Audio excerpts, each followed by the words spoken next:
Hi welcome Diwakar info. Don't underestimate அப்படின்னு சொல்லிட்டு யார் சொல்லியிருக்காங்கன்னா ஆப்கானிஸ்தான் வந்து சொல்லியிருக்காங்க. ஏன்னா இப்போ வந்து பாகிஸ்தான் வந்து ஆப்கானிஸ்தானோட ஒரு வார் தொடுத்திருக்காங்க. இந்த வார் எதுக்கு இப்படி சொல்ல வேண்டிய அவசியம், ஆப்கானிஸ்தானுக்கு வந்தது என்ன, வாங்க அதை பத்தி பார்க்கலாம். பாகிஸ்தானாலே ஒரு பயங்கரவாத நாடு அப்படிங்கிற மாதிரி ஒரு ஆக்சுவலா அப்படிதான் இருந்தது. இப்போ வந்து மேலும் மேலும் மேலும் அது கூடிட்டே இருக்கு. இது எதுக்கு காரணம், இது என்ன காரணம் அப்படின்னு பார்த்தோம்னா, இப்போ வந்து இதுக்கு முன்னாடி இந்தியா மேல வந்து போர் தொடுத்தாங்க. எல்லாமே அவங்க தான் ஃபர்ஸ்ட் பண்றாங்க. அதுக்கப்புறம் இந்தியா அவங்க மேல போர் தொடுத்தாங்க. இது வந்து ஒரு பெரிய வாரா போய் முடிஞ்சது. இப்போ என்ன ஆச்சுன்னா, ஆப்கானிஸ்தான்ல போயிட்டு அங்க போயிட்டு தாக்குதல் நடத்திருக்காங்க ஆப்கானிஸ்தான் மேல. ஏன் ஆப்கானிஸ்தான் மேல தாக்குதல் நடத்தினாங்க அப்படின்னு பார்த்தோம்னா, அங்க உள்ள தாலிபன்ஸ் வந்து எங்களை வந்து ரொம்ப தொந்தரவுப்படுத்தினாங்க, அதனாலதான் நாங்க தாக்குதல் நடத்தணும் அப்படிங்கிற மாதிரி சொல்றாங்க. அந்த தாக்குதல்ல கிரிக்கெட் வீரர்கள் உட்பட ஒரு 200 பேர் இறந்திருக்காங்க. 200 பேர் இருந்ததுல இது வந்து எந்த சமயத்துல அப்படின்னா, ஆப்கானிஸ்தானோட ஃபாரின் மினிஸ்டர் வந்து இந்தியா வந்திருக்காரு. அந்த நிலைமையில இந்த விஷயம் நடந்திருக்காங்க. இதை வந்து ஆப்கானிஸ்தானோட கிரிக்கெட் வீரர் ரஷித் கான் அவர்கள் வந்து கடுமையா சாடி இருக்காரு. பாகிஸ்தான் வந்து இந்தியா அதாவது நம்ம ஒரு விஷயம் நினைக்கலாம், ஏன் வந்து இந்தியா டீம் வந்து அவங்களோட கை கொடுக்க மறுக்கிறாங்க, சில விஷயத்தை எதிர்க்கிறாங்க அப்படின்னு. இது மாதிரி விஷயங்கள்லாம் தான் பிரச்சனை ஆகுது. இப்போ வந்து நம்ம ஆப்கானிஸ்தான் இந்தியா வந்து பிரதர்ஸ் அப்படிங்கிற மாதிரி பழகிக்குவாங்க. இது நார்மலா உள்ள குட் ரிலேஷன்ஷிப். அவங்க பாகிஸ்தான் மாதிரி தான் ஆப்கானிஸ்தானுமே. அது எப்படி சொல்றேன்னா ரீஜன் வைஸ். ஆனா அவங்களும் நம்மளும் எப்படி இருக்கோம், பாகிஸ்தான் நம்மளும் எப்படி இருக்கோம், இது வந்து அவங்களோட பிஹேவியரை காட்டுது. இதுதான் பாகிஸ்தானோட உள்ள பிரச்சனை. பாகிஸ்தான் என்ன பண்றாங்க, அவங்களோட 200 பேரை கொண்டுன்னு சொல்லிட்டு அவங்களுடைய ட்ரெஸ், அவங்களுடைய ஆயுதங்கள்லாம் பறிமுதல் பண்ணிட்டோம் அப்படின்னு சொல்லிட்டு புகைப்படம் எடுத்து அனுப்புறாங்க.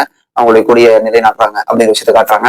அப்புறம் இதுக்கு பதிலடி கொடுக்குற விதமா ஆப்கானிஸ்தான்ல இருந்து என்ன பண்றாங்கன்னா, 50 நாங்க போர் வீரர்களை கொண்டோம் அப்படின்னு சொல்லிட்டு அவங்களும் அது சம்பந்த மாதிரி மீடியா முன்னாடி அவங்களோட அந்த போர் வீரர்களுடைய ஆயுதங்கள்லாம் எடுத்து காட்டுறாங்க.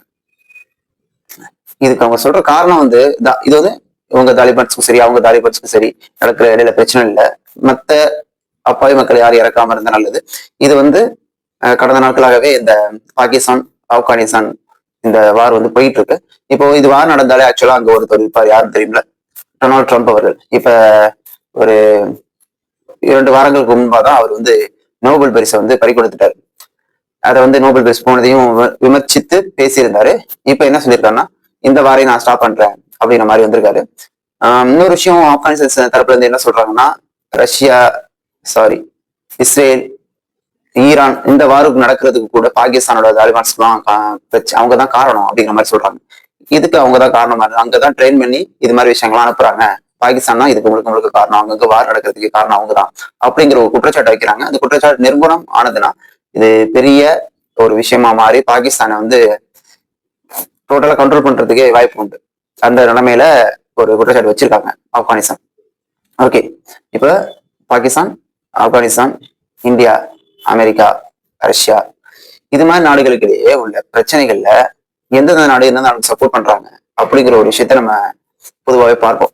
அப்படிங்கிற விஷயத்துல இந்தியா வந்து எப்பவுமே அமைதியா நிலைநாட்டுற ஒரு நாடு, அமைதியா இருக்கதான் விருப்பப்படுவாங்க. என்னைக்குமே நியூட்ரலான ஒரு ஸ்டேட்மெண்ட் தான் நம்ம எடுப்போம்.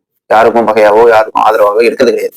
அப்படி இருக்கும் பொழுது பாகிஸ்தான் மற்றும் அமெரிக்காவுக்கு மட்டும்தான் கரெக்டா இருப்பாங்க. ஏன்னா அவங்களுக்கு ஜாலரா அடிச்சுக்கிட்டு, ஏன்னா அவங்க வந்து நம்ம தேவையான சப்போர்ட் பண்ணுவாங்க அப்படின்னு மாதிரி. இதை வந்து மற்ற நாடுகள் அக்செப்ட் பண்ணிக்க மாட்டாங்க. இதுதான் இருக்கிற வேற்றுமையே. இந்த சுச்சுவேஷன் வந்து அமெரிக்காவும் பாகிஸ்தானுக்கு எதிராக மாறுனுச்சுன்னா பாகிஸ்தானுக்கு ஒரு நாடு வந்து ஒதுக்கப்படும் அப்படிங்கிற நிலைமைக்கு மாறும்.